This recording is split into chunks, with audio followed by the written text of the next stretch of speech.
Daniel, capítulo 5. Vamos fazer a leitura de todo o capítulo. Assim nos diz a palavra do Senhor. O rei Belsazar deu um grande banquete a 1000 dos seus grandes e bebeu vinho na presença dos 1000. Enquanto Belsazar bebia e apreciava o vinho, mandou trazer os utensílios de ouro e de prata que Nabucodonosor, seu pai, tirara do templo que estava em Jerusalém, para que neles bebessem o rei e os seus grandes e as suas mulheres e concubinas. Então trouxeram os utensílios de ouro que foram tirados do templo da casa de Deus, que estava em Jerusalém, e beberam neles o rei, os seus grandes e as suas mulheres e concubinas. Beberam o vinho e deram louvores aos seus deuses de ouro, de prata, de bronze, de ferro, de madeira e de pedra.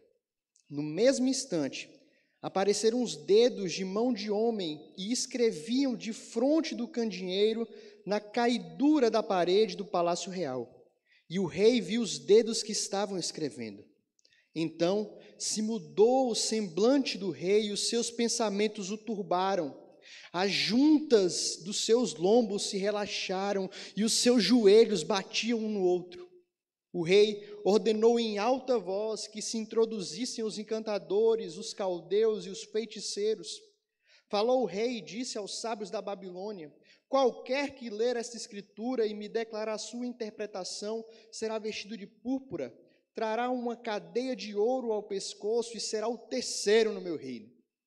Então entraram todos os sábios do rei, mas não puderam ler a escritura, nem fazer saber ao rei a sua interpretação.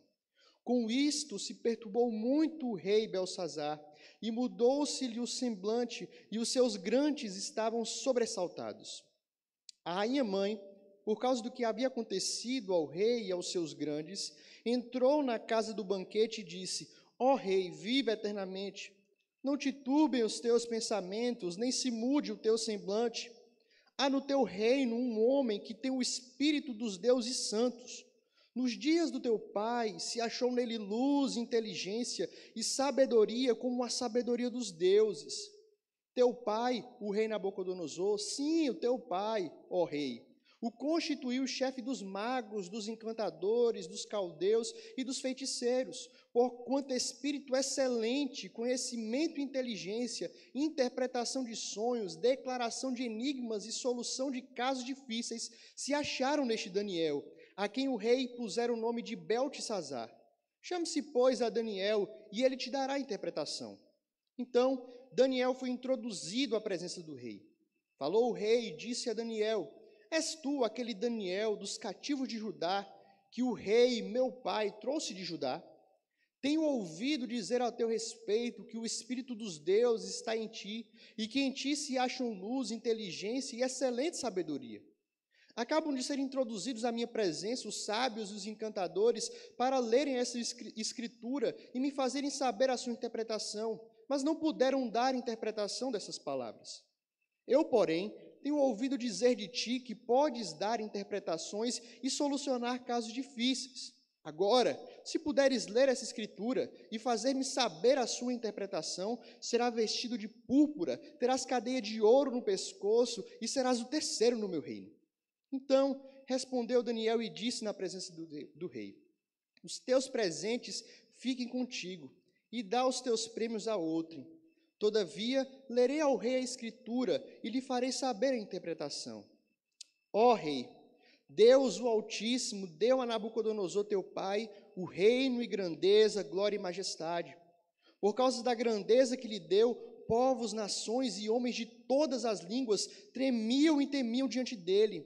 Matava a quem queria, e a quem queria deixava com vida, a quem queria exaltava, e a quem queria abatia. Quando, porém, o seu coração se elevou, e o seu espírito se tornou soberbo e arrogante, foi derribado do trono real, e passou dele a sua glória. Foi expulso dentre os filhos dos homens, o seu coração foi feito semelhante dos animais, e a sua morada foi junto com os jumentos montenses. Deram-lhe a comer erva como os bois, e do orvalho do céu foi molhado o seu corpo, até que conheceu que Deus, o Altíssimo, tem domínio sobre o reino dos homens, e a quem quer constitui sobre ele. Tu, Belsazar, que és seu filho, não humilhaste o coração, ainda que sabias tudo isso, e te levantaste contra o Senhor do céu, pois foram trazidos os utensílios da casa dele perante ti, e tu e os teus grandes, e as tuas mulheres, e as tuas concubinas, bebestes vinho neles. Além disso, deste louvores aos deuses de prata, de ouro, de bronze, de ferro, de madeira e de pedra, que não veem, que não ouvem, nem sabem, mas a Deus, em cuja mão está a tua vida e todos os teus caminhos, a ele não glorificaste. Então, da parte dele foi enviada aquela mão que traçou essa escritura. Essa, pois, é a escritura que se traçou. Mené, mené, tekel parsim. Esta é a interpretação daquilo.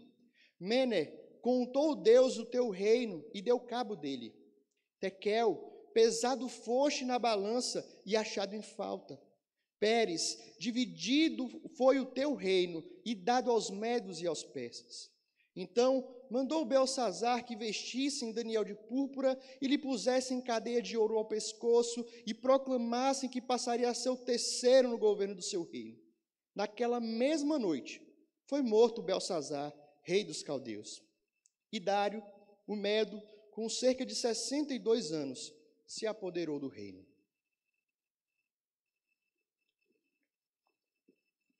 Senhor, nós te louvamos, ó Deus, te bendizemos pela tua palavra, pela oportunidade que o Senhor nos dá de estarmos diante dela, de podermos meditar, Senhor, nas tuas escrituras, nessa verdade preciosa, nessa verdade confrontadora, e pedimos, ó Deus, nesse momento que o Senhor fale aos nossos corações. Tire de nós toda e qualquer distração, que as nossas mentes e os nossos corações possam estar voltados para ouvir a tua voz nesse momento. É no nome de Jesus que nós clamamos e pedimos. Amém. Esse episódio, o banquete de Belsazar, ele foi registrado pelo pintor holandês Rembrandt, está aí, vai ser o pano de fundo da nossa exposição nessa noite. E o que nós vamos aprender nessa noite, meus irmãos, vamos ouvir e ser desafiados, diz respeito ao temor do Senhor. E não temais os que matam o corpo e não podem matar a alma. Temei antes aquele que pode fazer perecer no inferno a alma e o corpo. Essas palavras não foram pronunciadas por Paulo, não foram anunciadas por Jonathan Edwards, elas não foram ditas por Calvino, nem por Agostinho ou por qualquer outro pastor famoso. Antes, essas palavras foram ditas por Jesus. Está registrado lá no Evangelho de Mateus, capítulo 10, verso 28. Temor do Senhor. Esse deveria ser um emblema de cada cristão, de cada discípulo de Jesus. O temor a Deus, o temor que lhe é devido. E o temor a Deus, meus irmãos, não é um medo, um pavor do Senhor, mas uma reverência profunda, da honra devida ao nosso Deus. Você teme a Deus? Esse tema vai estar presente ao longo das Escrituras. Especificamente no livro de Provérbios, nós vamos encontrar isso de maneira clara, quando trata o temor de Deus como o princípio da sabedoria. Mas se nós olharmos para a nossa sociedade, se olharmos para o mundo à nossa volta, nós veremos que a sociedade e o mundo é totalmente desprovido do temor ao Senhor, completamente desprovido do temor a Deus, da sua presença. As pessoas andam como querem, os homens buscam cada vez mais a sua autonomia. Eu faço as minhas regras, eu sou o meu rei, eu domino a minha vida. É isso que a gente vê aí fora.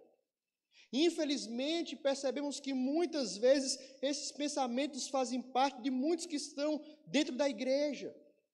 Em decorrência da nossa natureza caída, muitas vezes produzimos essas obras da carne, muitas vezes não damos ao Senhor a glória, o louvor que é devido, não tememos ao Senhor com zelo, com temor, com santidade, com uma forma verdadeira perante o nosso Deus. E esse texto de Daniel, no capítulo 5, nos é um exemplo de um homem que não temeu ao Senhor, que não tinha um pingo de temor a Deus. E percebemos como a mão do Senhor literalmente pesou sobre a vida e sobre o seu governo. Aqui haviam se passado 70 anos desde que Daniel e os seus amigos estavam em cativeiro na Babilônia. E entre os capítulos 4 e o capítulo 5, nós temos um intervalo aí de aproximadamente 20 anos. Depois do rei Nabucodonosor, aquele homem que foi humilhado, que viveu como os animais durante um período, aproximadamente 3 reis se passaram. Belsazar seria o terceiro rei nessa linhagem de sucessão. E, na verdade, ele nem era o rei titular, vamos colocar assim. Na verdade, nessa passagem, ele estava no lugar do seu pai, que era o rei Nabonido, havia feito algumas incursões, e ele estava aqui na Babilônia substituindo apenas. Ele não era o rei de verdade. Mas aqui, nessa passagem, nós percebemos ele assumindo o papel de rei, de governador, de imperador da Babilônia. Percebemos nessa passagem que a Babilônia estava a poucas horas de ser invadida, de ser sitiada pelos seus inimigos persas. E esse é um dos poucos registros acerca de Belsazar. Mas ele nos revela muito acerca do seu coração distante do Senhor e nos traz lições a respeito da ausência do temor do Senhor. Quais as marcas da ausência do temor do Senhor? E, em primeiro lugar, nós percebemos, queridos, que a ausência do temor do Senhor ela é marcada por prazeres passageiros. Os versos 1 ao 9 irão nos apontar isso. Embora o exército persa já tivesse feito algumas incursões contra a Babilônia, o rei Belsazar ele resolveu ainda assim manter uma festividade que era comum entre o povo babilônico, oferecendo um grande banquete em louvor aos deuses. E que festa aquele homem deu! Eram os melhores vinhos, a melhor comida, para a alegria dos homens que estavam ali, as mais belas mulheres também estavam presentes. Era uma festa de excessos, era uma festa sedutora. E nós percebemos, queridos, e as Escrituras nos dizem isso, que a embriaguez, ela promove dissolução. A bebedeira, ela é um espetáculo indigno que vai produzir consequências desastrosas. O caminho da embriaguez, da bebedice, é um caminho de desonra, de ruína, de derrota, de morte. É interessante que um estudo recente aponta para o aumento do consumo de álcool no Brasil durante esses períodos da quarentena. Como as pessoas têm buscado no álcool a sua fonte de prazer, um subterfúgio para enfrentar esses dias de quarentena tão difíceis. E é interessante que nessa reportagem, a presidente da Associação Brasileira do Estudo do Álcool e de Outras Drogas, ela afirma que a bebida parece trazer euforia, mas depois ela diminui a ativação do freio do cérebro. No momento, ela produz um efeito de sedação, mas em seguida ela produz também um efeito colateral, que é o aumento da impulsividade. E ela atrela esse número, esse aumento do álcool, com o aumento também que nós temos visto de violência doméstica. E a gente tem visto muito isso nos nossos dias, nesse período, inclusive, da quarentena. Perceba os riscos que é nós nos entregarmos a esse prazer excessivamente da bebida. Mas para além da bebedice, além da sexualidade aflorada, a festa também desembocou aqui num sacrilégio. O vinho começou a afetar o juízo do rei Belsazar. E num ato aqui de arrogância, ele pediu que fossem trazidas as taças de ouro que o seu pai tinha roubado lá de Jerusalém. Em um ato de zombaria, ele mistura o vinho no cálice. Que ato terrível, que sacrilégio terrível aquele homem faz. Ele zomba de Deus, ele zomba do povo de Deus. Os comentaristas falam que o fato dele fazer isso representa como se ele quisesse dizer que estava com Deus na mão, estava no controle do Deus de Israel, estava no controle do povo de Israel. Ele usa aquele elemento que deveria ser utilizado para adoração a Deus, para o seu próprio deleite, para o seu próprio prazer. Profanar as coisas de Deus é um grave pecado. Aquilo foi uma tremenda afronta contra o Senhor. Ele fez pior do que o seu pai. O seu pai roubou, ele ainda abusou disso, profanou aqueles objetos. Essa cena é um desprezo total a Deus. Mas como diria a música de Los Hermanos, todo carnaval tem seu fim. O prazer foi passageiro. O prazer excessivo, sedutor, idólatra, sacrílego de Belsazar, logo foi interrompido. Num instante, tudo mudou. Aquele homem que com o cálice na mão parecia ter Deus na sua mão, agora vê dedos estranhos aparecerem. E eles preparam uma resposta ao seu brinde, ao seu prazer com o texto. O rei viu dedos de mão humana que estavam escrevendo a mensagem e ele não conseguia entender o que era aquilo. É interessante que quando a pessoa bebe demais, uma tendência é ela começar a ver coisa. E alguns entendem que poderia até ser que essa mão escrevendo fosse produto da imaginação de Belsazar, mas o fato é que todos ali viram aquela mão escrevendo. Não foi apenas a bebida, mas o juízo de Deus aparecendo diante dos olhos de Belsazar. O seu prazer mudou da água para o vinho. Sua cor mudou, seus pensamentos ficaram perturbados, suas pernas ficaram fracas, seus joelhos batiam um contra o outro. Aqui nunca aquela expressão tremer feito vara verde fez tanto sentido como aqui com Belsazar. A alegria do rei e dos seus convidados acabaram no instante. A festa termina, o desespero toma conta, o rei fica pálido e num instante os prazeres vão dar lugar ao medo. E é justamente isso que acontece, meus irmãos, com aqueles que não possuem o temor do Senhor e se entregam aos seus prazeres, às suas paixões. Por um momento, o prazer pode até trazer benefícios momentâneos, suprir alguma carência da gente, mas quando passa, o que fica é um vazio, é a depressão, é o medo, o sentimento de culpa, e isso certamente representa o peso de Deus, a ira de Deus, a reprovação do Senhor contra essas atitudes. Aqueles que vivem à mercê dos seus prazeres e paixões não possuem o temor do Senhor. Que Deus nos livre de vivermos uma vida segundo as nossas paixões, segundo as nossas inclinações pecaminosas, porque assim vivem aqueles que não temem a Deus. Mas nós percebemos nesse texto, em segundo lugar, que a ausência do temor de Deus é marcada por uma vã confiança. Os versos 10 ao 16 irá nos mostrar isso.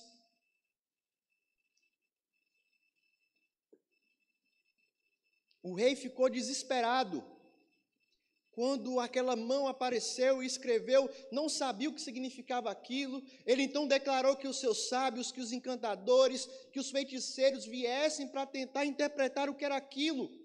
E é interessante que o rei promete, olha, eu vou dar o terceiro lugar no meu reino, você vai ser vestido muito bem, eu vou dar um colar de ouro para você se você descobrir isso.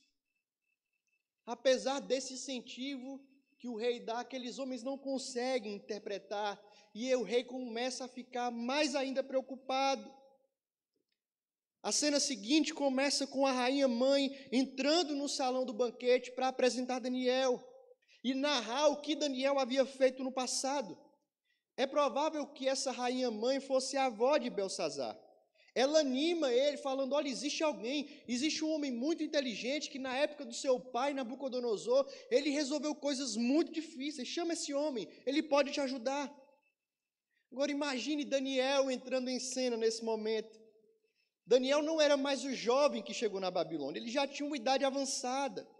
Ele entra naquele salão calmo, sereno, tranquilo, a única pessoa lúcida naquele lugar era Daniel. Ele olha para o rei, um homem muito mais jovem do que ele, mas bêbado, como um louco, se tremendo de medo. O contraste entre os dois é tão completo que as palavras do rei Belsazzar, dos versos 13 ao 16, nos levam a rir. Nos diz assim: então Daniel foi introduzido à presença do rei. Falou o rei e disse a Daniel: és tu aquele Daniel dos cativos de Judá, que o rei meu pai trouxe de Judá? Tenho ouvido dizer a teu respeito que o Espírito dos deuses está em ti, e que em ti se acham luz, inteligência e excelente sabedoria. Acabam de ser introduzidos à minha presença os sábios e os encantadores para lerem esta escritura e me fazerem saber a sua interpretação, mas não puderam dar a interpretação dessas palavras. Eu, porém, tenho ouvido dizer que podes dar interpretações e solucionar casos difíceis. Agora, se puderes ler essa escritura e fazer-me saber da sua interpretação, serás vestido de púrpura, terás cadeia de ouro no pescoço e serás o terceiro no meu reino. Aquele homem que estava prestes a perder o seu governo, estava tentando aqui governar a própria língua, tentando sugerir que ele tinha algum controle ainda. É interessante que para os primeiros leitores do livro de Daniel, a intenção aqui é mostrar mesmo que Belsazzar estava agindo como um bêbado. E provavelmente esses homens riram quando leram a situação do rei, e o rei tentando ainda mostrar que tinha algum poder. O que nós observamos nas palavras de Belsazzar, a sua postura desde o início da narrativa, é que ele se apoia em uma confiança falsa, em uma vã confiança na sua posição fictícia no reino, num poder que ele achava que tinha, numa riqueza que ele achava que tinha, mas que logo seriam tomados. E é justamente assim que agem as pessoas que não temem ao Senhor, meus irmãos. Elas possuem uma falsa confiança em pessoas que não lhes garantem a sua segurança. E os dias que nós temos vivido têm exposto isso de maneira muito clara. Quem não tem a sua confiança no Senhor, quem não teme ao Senhor nesses dias, está sofrendo, está tendo crises de ansiedade, estão desesperadas essas pessoas. Aqueles que colocam a sua confiança em seus bens, no seu dinheiro, na economia, estão cada vez mais aperreadas, para utilizar uma linguagem bem nordestina, com o mercado. O dólar lá em cima, a instabilidade, o que vai acontecer? O desemprego. Aqueles que têm a sua condição, a sua confiança na condição física, têm sido também abatidas, abaladas, por verem que esse vírus não mata apenas pessoas idosas com comorbidade, mas vemos também pessoas saudáveis morrendo. E por saber também que se não for desse vírus, vai ser de outra enfermidade. Quem coloca a sua confiança nos governantes se vê o tempo todo tendo que justificá-los, defendê-los, explicá-los. Aqueles que colocam a sua confiança na ciência têm que lidar com as contradições que existem nesse meio, a ausência de certeza, como lidar com essa pandemia, se é isolando, se não é, se é cloroquina, se é outra coisa. São incertezas, colocar confiança nisso é furada. Isso é apenas um exemplo de várias situações em que nós observamos que não colocar confiança no Senhor, colocar em qualquer outra coisa, é desespero. Não dá certo, iremos nos frustrar, não teremos sossego. E não colocar confiança no Senhor é marca de que não teme ao Senhor, meus irmãos. Mas para aqueles que temem ao Deus de Israel, eles têm a garantia de sua segurança, do seu cuidado, eles podem de fato confiar, não baseados em si mesmo, mas em Jesus Cristo, na sua obra redentora, mediadora, intercessora por aqueles que creem e confiam no seu nome. Confiando em Jesus, nós podemos cantar confiadamente: que segurança eu tenho em Jesus, pois nele eu gozo paz, vida e luz. Não é uma falsa sensação de segurança, mas é algo verdadeiro, que aqueles que temem ao Senhor podem experimentar. Mas uma terceira marca daqueles que têm ausência do temor a Deus é que ela é marcada por um desprezo do conhecimento de Deus. Os versos 17 ao 23 irá nos mostrar isso.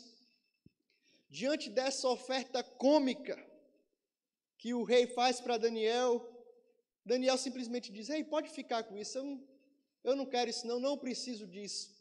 Eu vou dar interpretação, mas isso daí você dá para quem o senhor quiser, eu mesmo não quero isso não.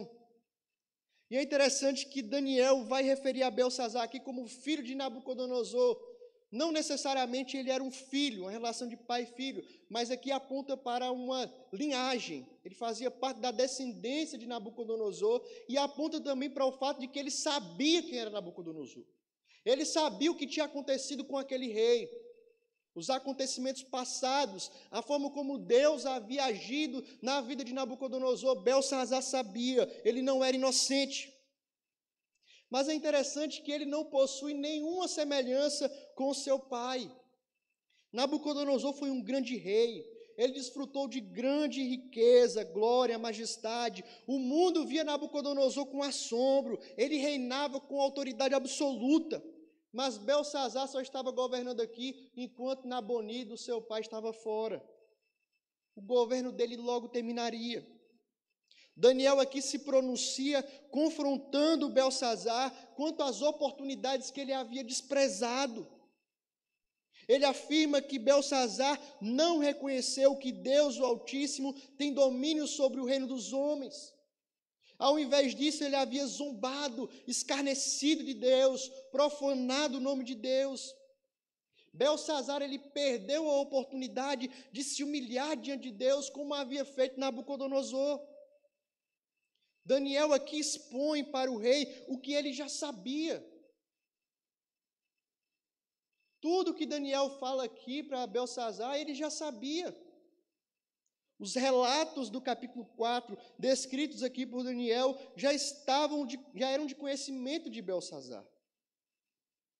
Mas ele não havia se humilhado, ele não havia se arrependido, antes ele continuava um caminho de infidelidade, sem temer a Deus, de prostituição, de idolatria, completamente distante do Senhor. Ele não se curva perante o Senhor, mas o seu coração permanece endurecido, orgulhoso, prepotente, mesmo sabendo de tudo o que tinha acontecido com Nabucodonosor. Veja a profundidade dos versos 22 e 23. Tu, Belsazar, que és filho de Nabucodonosor, não humilhaste o teu coração, ainda que sabias tudo isso. E te levantaste contra o Senhor do céu, pois foram trazidos os utensílios da casa dele perante ti, e tu e os teus grandes, e as tuas mulheres e as tuas concubinas, bebestes vinho neles. Além disso, destes louvores aos deuses de prata, de ouro, de bronze, de ferro, de madeira e de pedra, que nada veem, que não ouvem e nem sabem. Mas a Deus, em cuja mão está a tua vida e os teus caminhos, a Ele não glorificaste. Queridos, isso me lembra muito o que Paulo escreve lá aos Romanos, no capítulo 1, os versos 21 a 23, descrevendo a situação daqueles que não se curvam diante do Senhor, porque eles, tendo conhecido Deus, não glorificaram como Deus, nem lhe deram graças, antes se tornaram nulos em seus próprios raciocínios, obscurecendo-se-lhes o coração insensato.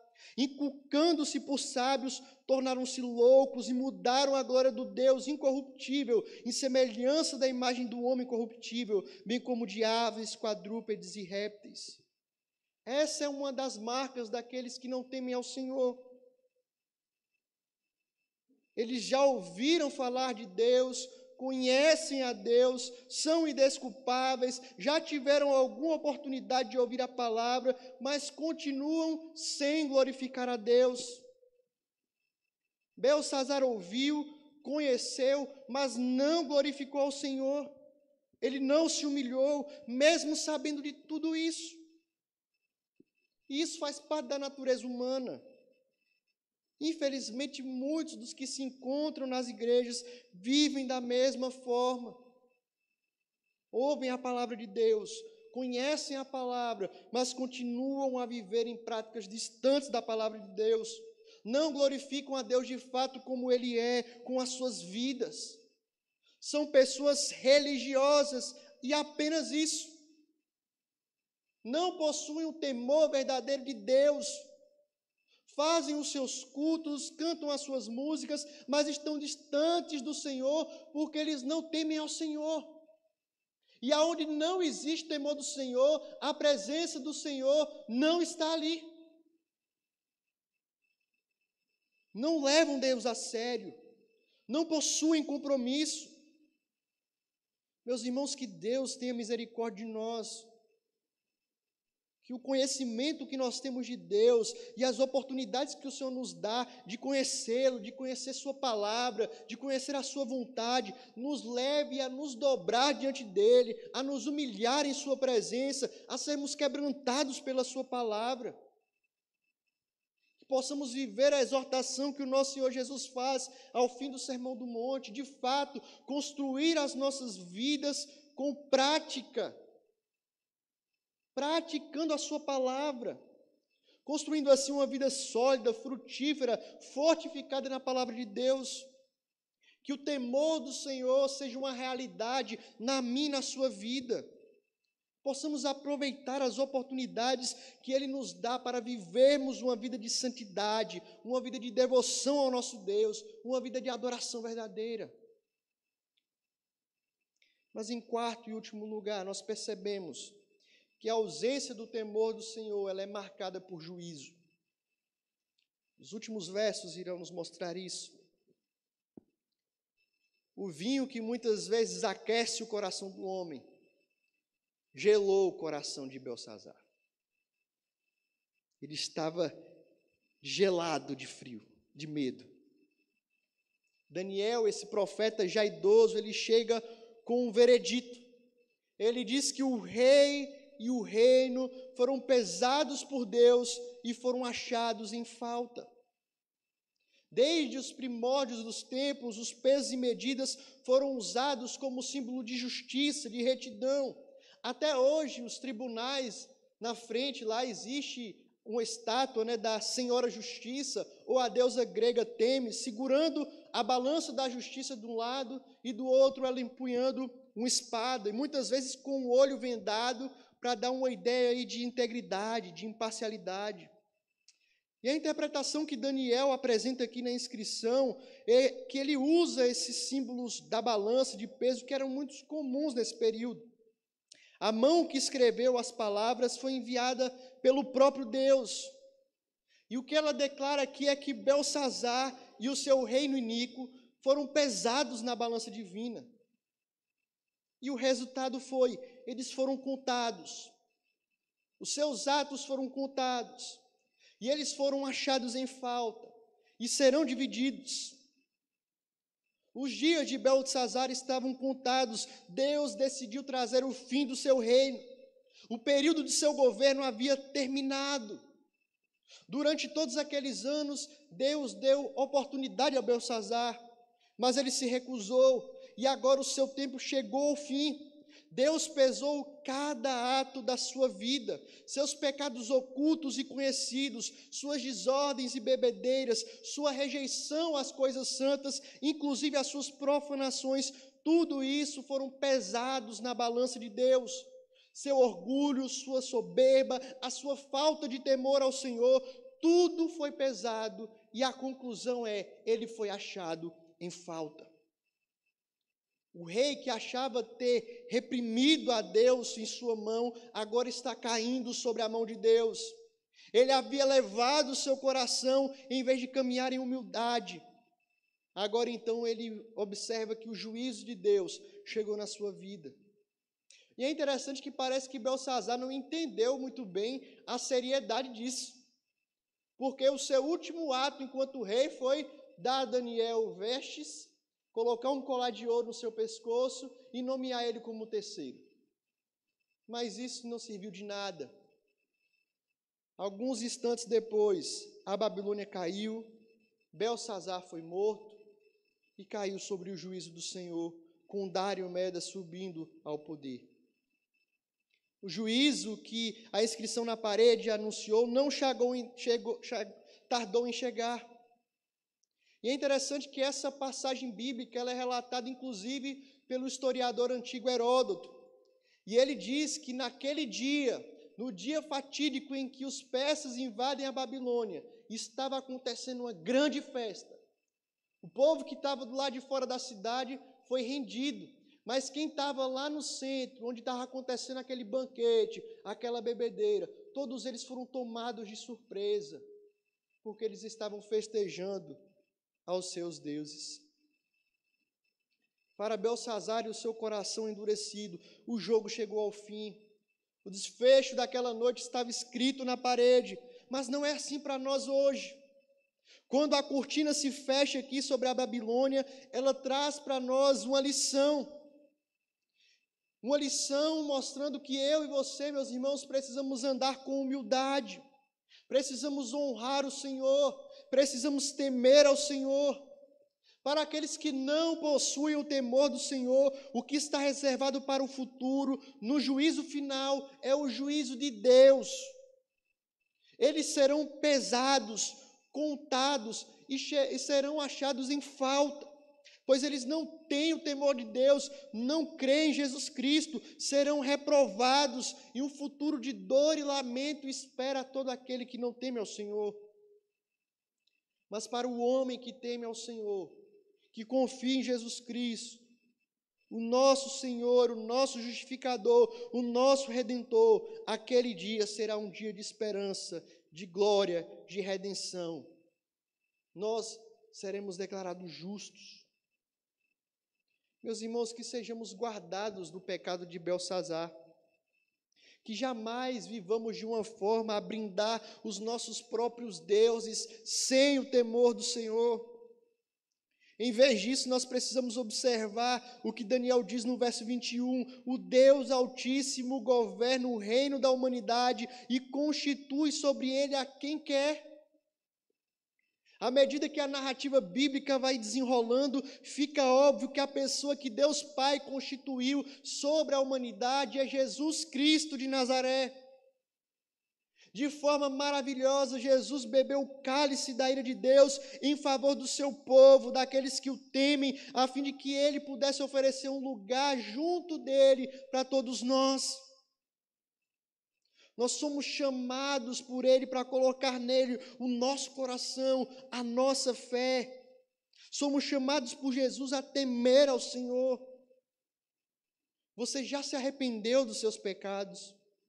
Já se arrependeu de pensar que um dia poderia viver sem Deus, levar a sua vida como Beltsazar levou, confiando em você mesmo, desfrutando dos seus prazeres, sem levar a sério aquilo que você ouve a respeito de Deus? Meu irmão, se você não se arrependeu, você terminará a sua vida como Beltsazar. Só existem dois caminhos, duas possibilidades: tema ao Senhor. Sem dúvida, esse texto nos traz grandes implicações, queridos. Como nós temos gastado a nossa vida? Em torno do que a nossa vida tem girado? Muitos têm investido o seu tempo, o seu dinheiro, sua vida em prazeres passageiros. O consumir esses prazeres pode até parecer preencher momentaneamente uma necessidade sua, mas o que eles trazem em seguida é frustração, é você querer saciá-lo cada vez mais e ficar preso a esse prazer como um vício, como um ídolo.